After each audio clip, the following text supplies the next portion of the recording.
વાત કરીએ ગોંડલથી મળી રહ્યા છે મહત્વના સમાચાર। ગોંડલ શહેરના 100 વર્ષ અને 125 વર્ષ જૂના બ્રિજનો વિવાદ, હાઈકોર્ટમાં નગરપાલિકાનું ચોંકાવનારું સોગંદનામું।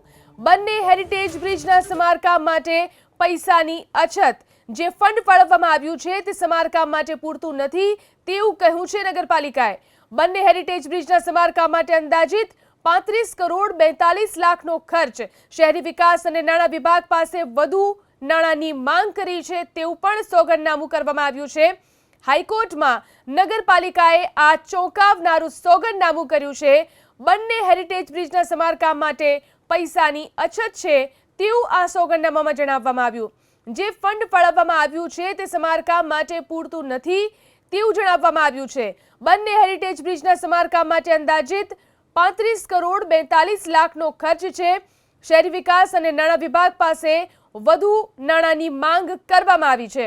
તો ગોંડલ શહેરના 100 વર્ષ અને 125 વર્ષ જૂના બ્રિજને લઈ અને હાઈકોર્ટમાં ચોંકાવનારું સોગંદનામું।